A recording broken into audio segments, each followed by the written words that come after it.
What I'm going to talk about today is probably a little bit of a touchy or controversial issue for some people, and that's why I'm going to try to be as clear as I can be about exactly what it is that I'm saying. I'm talking about gay pride parades and how I personally, not necessarily, but I feel the way that they're done, a lot of the time they're counterproductive and actually do more to hurt the cause than they do to help it. That's kind of the main theme that I'm working off of. First of all, I am gay. I'm just saying that so that it's completely clear and above board where I'm coming from, and that it's obvious that none of this is coming out of any kind of underlying homophobia, like I just don't want to see them queers running around or anything like that. I'm not even necessarily talking about all pride parades. I'm talking about the ones that I think we've probably all seen the clips and pictures of guys with, you know, these leather shorts that are so short that if they were any shorter, they'd be showing things, running down the street, waving giant rainbow flags, screaming about how gay they are, people on floats simulating public sex acts, things like that. Frankly, I felt embarrassed at times when I've seen things like that, and I know that I'm not the only gay person who finds a lot of it embarrassing, because I've heard other people say the same thing. It kind of makes us look like we're all exhibitionists, because the people who put themselves out there the most like that are exhibitionists. I'm not saying everyone who goes to a pride parade is an exhibitionist, but the people who run around, you know, almost naked and simulating public sex acts, I think it's safe to say that they're exhibitionists. And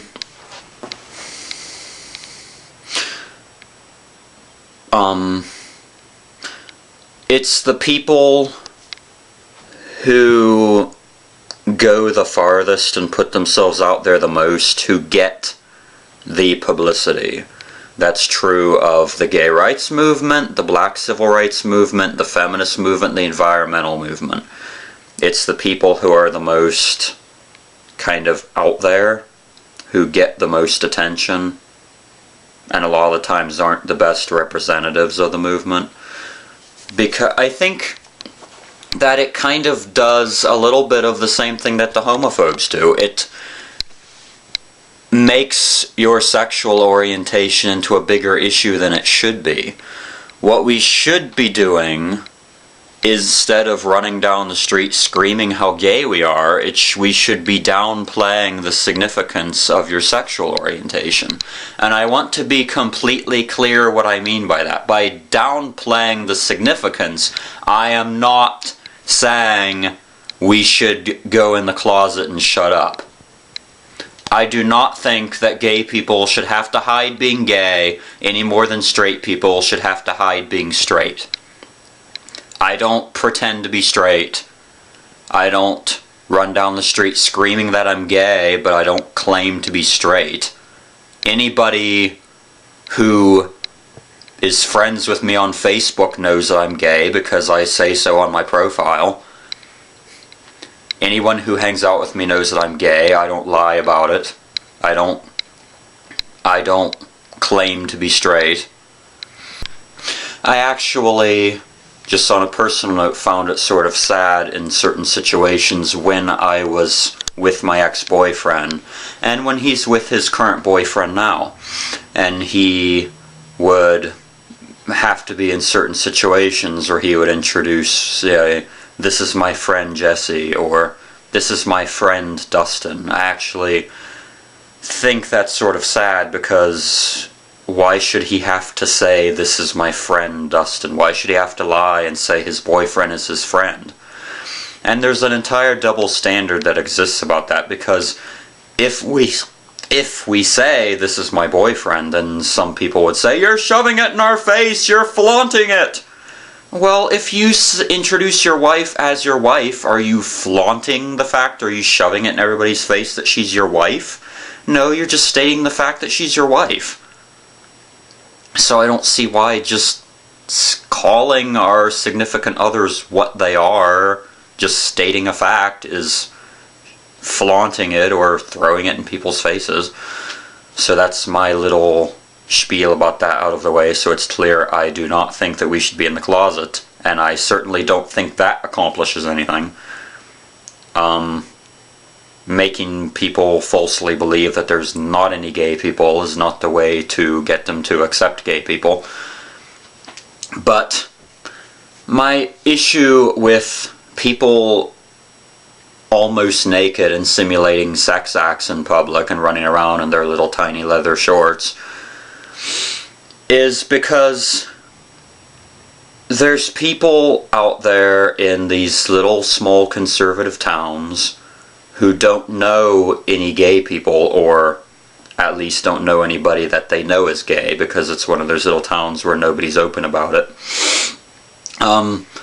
And this is their only example of a gay person, what they see on TV like this. And they're sitting there, and they're watching that, and they're left with the impression that we're a bunch of exhibitionist freaks.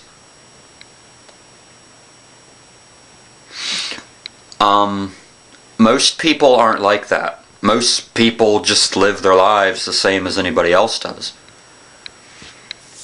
And that's what we should be trying to get across. Instead of running around screaming how gay we are, we should be getting across that in 99.9% of ways, and in my opinion, in any way that should have anything to do with anything, gay people aren't any different than straight people. You know, about half of my friends are gay and about the other half is straight. We all hang out together and do the same things. We're not any different from each other except who we're dating. If we happen to be dating anybody at the particular moment, which about half of us aren't anyway, so. You know, there's all this talk about, you know, the gay agenda. Well, our gay agenda, me and my ex-boyfriend and his boyfriend and our friend, our gay agenda consists of going to classes and going to work and, you know, going out to eat and going to watch a movie. And on Thursday nights we go to a friend's house, who, by the way, is a straight woman who teaches at a Christian school. And by the way, we all go to church, by the way. And we watch an episode of Glee and an episode of Supernatural and an episode of Vampire Diaries. That's our gay agenda. I'm sorry if I don't think there's anything there that really sets us apart from the average straight college student, or that's a threat to civilization. So I just think that there should be a shift in tactics, I guess. Not running around screaming how gay we are. Not hiding the fact that we're gay. That's not what I'm saying, because I don't think there's anything wrong with being gay. I don't think there's anything to be ashamed of about being gay. And I don't think it should at all be relevant whether someone's gay or straight. I don't think you should have to hide being gay any more than you should have to hide being straight, because it shouldn't be any more relevant. But the way to acceptance is to get across that we're normal people like you, not, look at us, we're here, we're queer! You know. So that's basically my idea of where the tactics of the gay rights movement should be aiming, and that I feel that message gets lost sometimes. That's basically my little spiel out of the way.